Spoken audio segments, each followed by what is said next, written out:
Hello folks, welcome back to another episode of Tall Tale or Not, and today's story comes from Mr. Nicholas Spizak. He says he's got another good story here for us all today. He said that the New York Central tested its Niagara against the E7 ABA set, and the E7s did fairly better. So in the 40s, when World War II broke out, New York Central wanted to design a 484 wheel arrangement to outrun the E7s, so New York Central did more research and designed a dual-service locomotive with 7,000 horsepower.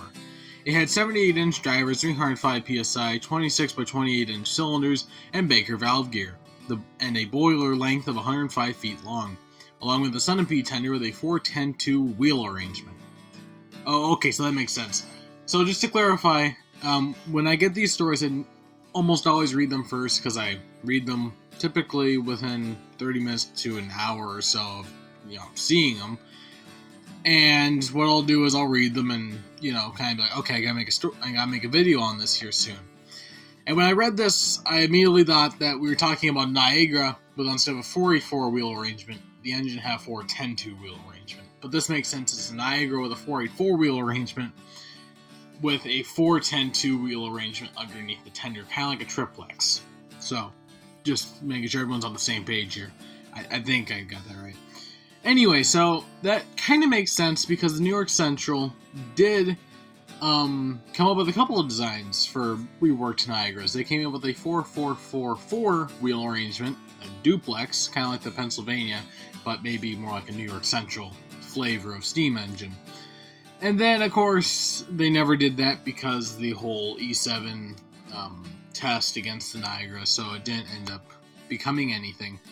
However, it does make sense that they would come up with this kind of wheel arrangement, but on the other hand, the design doesn't make as much sense because it would take a much larger boiler to power that whole extra set of cylinders, and because it's the same Niagara boiler, I don't think the mathematics would line up quite right on it. So because of that, I'm going to say that this story is a tall tale or not, but let me know down in the comment section what y'all think. Tall tale or not. But now for the moment you've all been waiting for, was last episode a tall tale or not? The answer is, well, yes and no. So as far as a 286 wheel arrangement design, it's a tall tale. However, as far as a proposed drawing of a steam engine, not really. There were proposed drawings of 486, basically bigger version of a Northern, steam locomotives that had 6-wheel trailing trucks. So in the aspect of the whole concept, it was actually kind of a true story having that concept. However, it wasn't quite there. So I'm going to go with that was a tall tale, but it was kind of a half-truth. Anyway, folks, that's going to wrap it up for today's episode. Huge shout out to Nicholas Spizak for sending in another wonderful story.